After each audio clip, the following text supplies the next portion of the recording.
Master, davamlı məşq etməyinizə baxmayaraq nəyə görə çəkiniz çoxdur? Yaxşı sualdır. Birinci növbədə onu qeyd etmək istəyirəm ki, əslində idmançının, yəni Azərbaycanlıya birinci nailiyyətlərinə baxmaq lazımdır. Sonra çəkisinə, figurasına baxmaq məsləhətdir. Amma bəzi insanlar indi kimisi istəyərəkdən, kimisi ilişmək üçün soruşurlar.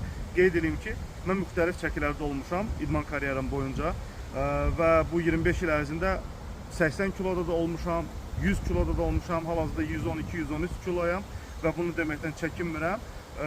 Amma əsas məsələ odur ki, Azərbaycan bayrağını qaldırmışım. Sonuncu nailiyyətlərimiz elə beynəlxalq seminarımızı çox yüksək səviyyədə elədik. Azərbaycanın 8-ci dəfə birinci elədik. Dalınca Respublika daxili 3-cü ustad dərsi elədik. Bu illərin 3-cü Respublika daxili zərif güclər seminarı eləmişdik. Bir sözlə, sosial şəbəkələrə biraz baxsaz, Fariz Abdullayev yazsaz və yaxud da Real Aikido yazsaz, nə qədər nailiyyətimiz olduğunu görəcəksiniz. Bu öz yerində bizi tanıyan onsuz da tanıyır. Amma əsas məsələ nədir? Mən özüm də formada olmaq istəyirəm fizikən. Formada olmamamın səbəbi nədir? Düzgün qidalanmamaq. Son zamanlarda o qədər işlər oldu ki, işlərdə özümüz tək eləyirik, mən və komandam eləyirik. Ona görə çatdıra bilmədim düzgün qidalanma rejimini tutmağa. Odur ki, çəkim çoxaldı. Amma nailiyyətimiz azaldı mı? Yox, o ondan da çoxaldı.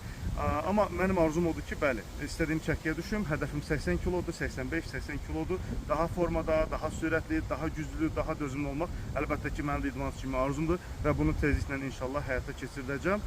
Bu qədər. Demək istəyirəm ki, həftədə 6 gün məşqdəyik. Bir tək bazar günü istirahət edirəm. Ona baxmayaraq doğru vurğuladınız. Çəkim çoxdur. Hal-hazırda məzuniyyətdəyəm. 3-5 gün sonra inşallah yenidən məşqlərdə olacaq.